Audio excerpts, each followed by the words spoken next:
Hi hello ನಮಸ್ಕಾರ ಎಲ್ಲರೂ ಹೇಗಿದ್ದೀರಾ? ಇವತ್ತಿನ ಈ ವಿಡಿಯೋದಲ್ಲಿ ನಾನು ನಿಮ್ಮ ಜೊತೆ ಶೇರ್ ಮಾಡ್ತಾ ಇದ್ದೀನಿ ಇನ್ಸ್ಟೆಂಟ್ ದೋಸೆ. ಹಿಂದಿನ ದಿನ ಅಕ್ಕಿ ನೆನೆಯೋದು ಮರ್ತೋಗಿದ್ದೀರಾ, ಒಮ್ಮೆಲೆ ಈವ್ನಿಂಗ್ ನೆನಪಾಗಿದೆಯಾ? ಟೆನ್ಷನ್ನೇ ಬೇಡ. 1 ಕಪ್ ರವೆ ಇದ್ದರೆ ಸಾಕು.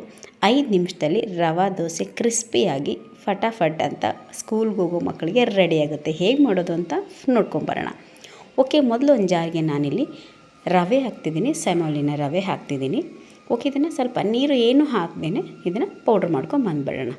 ಓಕೆ ನೋಡಿ, ಇವಾಗ ಇದು ಪೌಡ್ರ್ ಆಗಿದೆ. ಜಸ್ಟ್ ಒಂದು 30 ಸೆಕೆಂಡ್ಸ್ ಗರ್ರ್ ಅನಿಸಿದರೆ ಸಾಕು. ಇದನ್ನು ಒಂದು ಬೌಲ್ಗೆ ಹಾಕ್ಕೊತಾ ಇದ್ದೀನಿ. ಇದಕ್ಕೆ ನಾನು ಅದೇ ಒಂದು ಬಟ್ಲಿಂದ 1/4 ಕಪ್ಪಷ್ಟು ಇಲ್ಲಿ ಗೋಧಿ ಹಿಟ್ಟು ತೊಗೊಂಡಿದ್ದೀನಿ, ಒಳ್ಳೆ ಬ್ಲೆಂಡಿಗೋಸ್ಕರ.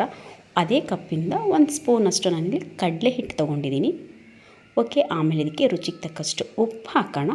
ಆಮೇಲೆ ಯಾವ ಕಪ್ಪಿಂದ ನಾನು ರವೆ ತೊಗೊಂಡಿದ್ನೋ ಅದೇ ಕಪ್ಪಿಂದ 1 ಕಪ್ ಆಗುವಷ್ಟು ಮೊಸರು ತೊಗೊಂಡಿದ್ದೀನಿ. ಓಕೆ, ಫಸ್ಟ್ ಇದನ್ನು ಚೆನ್ನಾಗಿ ಮಿಕ್ಸ್ ಮಾಡ್ಕೊಂಬಿಡೋಣ. ಒಮ್ಮೆಲೆ ನೀರು ಹಾಕಿದರೆ ಏನಾಗುತ್ತೆ ಅಂದರೆ ಗಂಟು ಹಾಗೆ ಲೇಟ್ ಆಗುತ್ತೆ ಇದು ಮಿಕ್ಸ್ ಮಾಡ್ಕೊಳೋದು. ಹಾಗಾಗಿ ಮೊಸರು ಜೊತೆನೇ ಚೆನ್ನಾಗಿ ಇದನ್ನು ಕಲಿಸ್ಕೊಳ್ಳೋಣ. ಇವಾಗ ನೋಡಿ, ಅದೇ ಗ್ಲಾಸಿಂದ ಒಂದು ಗ್ಲಾಸಲ್ಲಿ 3 ಸ್ಪೂನಷ್ಟು ನೀರು ಉಳಿದಿದೆ. ನೀಟಾಗಿ ಹಿಟ್ಟನ್ನು ಕಲಿಸ್ಬಿಟ್ಟು ಒಂದು 15 ನಿಮಿಷ ಇದನ್ನು ನೆನೆಸೋಕೆ ಇಟ್ಬಿಡೋಣ. ಓಕೆ, ಇವಾಗ ನೋಡಿ ಹಿಟ್ಟು 15 ನಿಮಿಷ ಆಗಿದೆ. ಚೆನ್ನಾಗಿ ರವೆ ಹಿಟ್ಟು ಎಲ್ಲನೂ ಚೆನ್ನಾಗಿದೆ ನೆಂದಿದೆ. ಇವಾಗ ನೋಡಿ ಇದಕ್ಕೆ 1 ಸ್ಪೂನ್ ಅಂದರೆ ಟೇಬಲ್ ಸ್ಪೂನಿಂದ 1/4 ಸ್ಪೂನಷ್ಟು ಇದಕ್ಕೆ ಬೇಕಿಂಗ್ ಸೋಡಾ ಹಾಕ್ತಾಯಿದ್ದೀನಿ.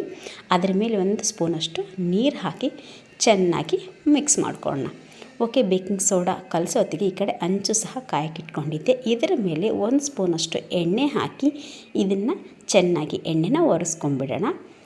ತುಂಬ ಹೈ ಫ್ಲೇಮ್ ಇಟ್ಕೊಂಡು ಹಂಚನ್ನು ಚೆನ್ನಾಗಿ ಬಿಸಿ ಮಾಡಿದ್ಮೇಲೆ ಲೋ ಫ್ಲೇಮ್ ಇಟ್ಕೊಂಡು ಇದನ್ನು ಚೆನ್ನಾಗಿ ನೀರು ಚಿಮುಕಿಸ್ಬಿಟ್ಟು ಇದಕ್ಕೆ ನೋಡಿ, ಇವಾಗ ನೀರು ಚಿಮುಕಿಸ್ತಾ ಇದ್ದೀನಿ. ಇವಾಗ ಸ್ವಲ್ಪ ತಣ್ಣಗಾಗಿದೆ, ಇಲ್ಲಾಂದರೆ ದೋಸೆ ಹರಿದೋಗುತ್ತೆ ಬಿಸಿ ಹಂಚಿಗೆ ಹಾಕಿದರೆ.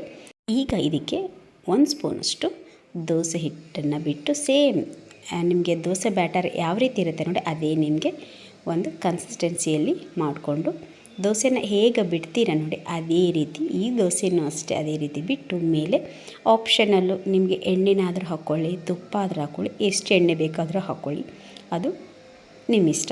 ಓಕೆ ನೋಡಿ, ಇವಾಗ ಅದೇನು ಅಂಟ್ಕೊಳುತ್ತೆ ಅಂತ ಏನಿಲ್ಲ ನೋಡಿ, ಈಸಿಯಾಗಿ ಅದು ಎದ್ದೇಳುತ್ತೆ ನೋಡಿ. ಇನ್ಸ್ಟಂಟಾಗಿ ಮಾಡಿರೋದ್ರಿಂದ ದೋಸೆ ಎದ್ದೇಳುತ್ತೆ ಇಲ್ವೋ ಅನ್ನೋ ಟೆನ್ಷನ್ ಬೇಡ, ಈಸಿಯಾಗಿ ಅದು ಎದ್ದೇಳುತ್ತೆ.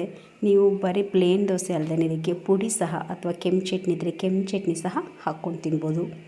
ಸೂಪರಾಗಿರುತ್ತೆ. ಬೆಣ್ಣೆ, ತುಪ್ಪ, ಎಣ್ಣೆ ನೀವು ಏನು ಬೇಕಾದರೂ ಹಾಕ್ಕೊಂಡು ಈ ದೋಸೆಯನ್ನು ತಿನ್ಬೋದು. ತುಂಬ ಚೆನ್ನಾಗಿರುತ್ತೆ. ಖಂಡಿತವಾಗ್ಲೂ ಇವತ್ತಿನ ಈ ದೋಸೆ ರೆಸಿಪಿ ಯಾರಿಗೆಲ್ಲ ಇಷ್ಟ ಆಗಿದೆಯೋ ಪ್ಲೀಸ್ ಲೈಕ್ ಮಾಡಿ, ನಿಮ್ಮ ಫ್ರೆಂಡ್ಸ್ ಆ್ಯಂಡ್ ಫ್ಯಾಮಿಲಿಗೂ ಸಹ ಶೇರ್ ಮಾಡಿ. ಹಾಗೆ ಯಾರೆಲ್ಲ ನನ್ನ ಚಾನಲ್ನ ಸಬ್ಸ್ಕ್ರೈಬ್ ಮಾಡಿಲ್ವೋ ಅವರು ಪ್ಲೀಸ್ ನನ್ನ ಚಾನಲ್ನ ಸಬ್ಸ್ಕ್ರೈಬ್ ಮಾಡಿ. Thank you.